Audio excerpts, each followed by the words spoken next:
Шинэ коронавирусын халдвар хурдтай тархаж нас урагсны тоо 80 хүрлээ. Урд өмнө бүртгэгдэж байгаагүй шинэ төрлийн вирус учраас өндөр хөгжилтэй орны эрдэмтэд үүнд зориулсан онцлогын аппарат бүтээх эмчилгээ гарган авах ажилд нэгдээд байгаа. Өнгөрсөн 7 хоногт Япон, Герман, Америк нэгдсэн улс тэргүүтэй орнууд хамтран коронавирусын онцлогын аппарат зохион бүтээснээ зарлаж, эхний ээлжинхийг Япон улсад үйлдвэрлэж эхлээд байгаа. Тэгвэл тус онцлогын аппаратнаас эхний ээлжинд авах орнуудын тоонд эрсдэл өндөртэй тооцогдож байгаа манай улс багтсан бөгөөд 200 ширхэг аппарат маргааш ирэхээр болжээ. Японы халдварт өвчин судлалын үндэсний хүрээлэнгээс хамтын ажиллагааныхаа хүрээнд оруулж ирэхээр яг одоо ажиллаж байна. За тооны үед бол нэг эхний ээлжинд бол нэг 200 ширхгийг бол бид нэр оруулж ирэх байх.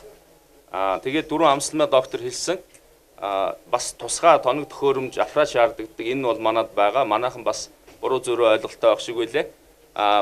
ABI 5700 гэдэг одоо бодит хугацааны PCR гэж бид нар хэлдэг. PCR машин, ферментийн гинжи уруулын ийм аппаратаар бол үзэн. Энэ манад бол холбогдох одоо тохиргоо юм хийгдсэн бэлэн байж байгаа. Манай халдварт өвчин судлалын үндэсний төвийн лавлгаа лаборатори дээр.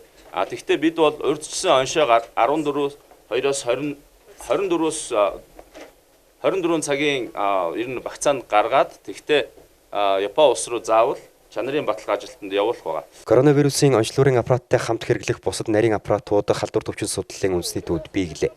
Уг аппаратыг ашиглаж эхэлснээр коронавирусын халдвартай эсэх шинжилгээний хариуг 24 цагийн дотор гаргах боломжтой болно.